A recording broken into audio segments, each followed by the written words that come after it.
I'm going to tell you a little secret. Sometimes my rehab is really simple. And I often think of the expression, keep it simple, stupid. Sometimes I listen to what people do. They tell me about what they do, what they consistently do, and then I make them do the opposite. And sometimes that's a big part of my rehab or prehab, because it's what you consistently don't do that's hurting you. I mean, think about it. When we become good at what we consistently do, and that makes sense, right? That's what training is about, and that's what we want to do. Practice makes perfect, right? Recently, we've started saying practice makes permanent. That doesn't sound quite as nice. It sounds a little scarier, and it's true. Practice does make permanent, and the movements that you don't do, the patterns that you don't go into, the stuff that you limit, that you voluntarily limit for the needs of your discipline, for the needs of performance, those are the things that are gonna end up hurting you in the long run.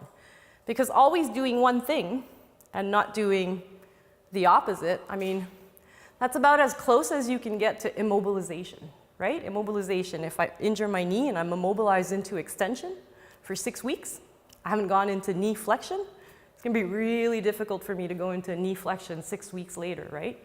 And now with early mobilization, we know that we try to avoid immobilization as much as possible because we know how bad it is for us. So when I say it's what you consistently don't do that's hurting you, that's what I mean.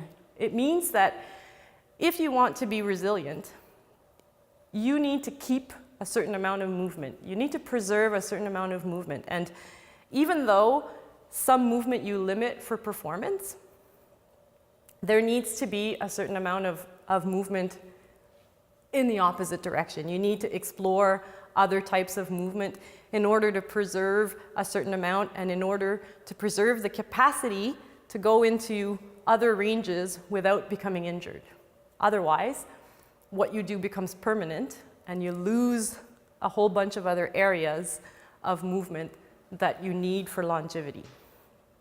So that's what I mean with people when I work with people from a rehab perspective or from a prehab perspective, and I listen to what they consistently do.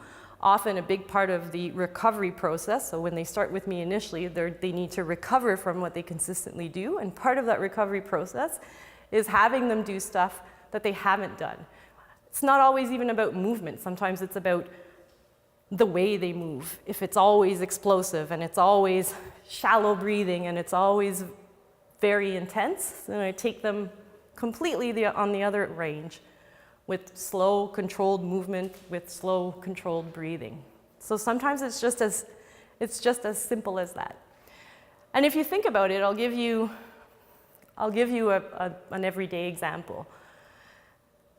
Recently, with group training, we've done a great job with the rage of group training. A lot more people now are moving, training, doing stuff. The problem that arises, and many of these people come see me at some point with low back pain and shoulder pain, is because they went from doing nothing to doing always that group training stuff, where there's a lot of built-up fatigue, there's a lot of cardiovascular involvement, a lot of reps, a lot of non-focused reps just trying to get through it. And they missed that step of understanding where to fixate and where to move and understanding how to move properly. And then they become injured. Because now what they consistently do is all out, high threshold, momentum, nothing is controlled. So when they come to me, I take them down a notch and they do the basic training stuff, isolated movements and isometric stuff. And I mean, that's not everybody, and obviously it's not every group training setting, but it's kind of a general thing I've been seeing lately.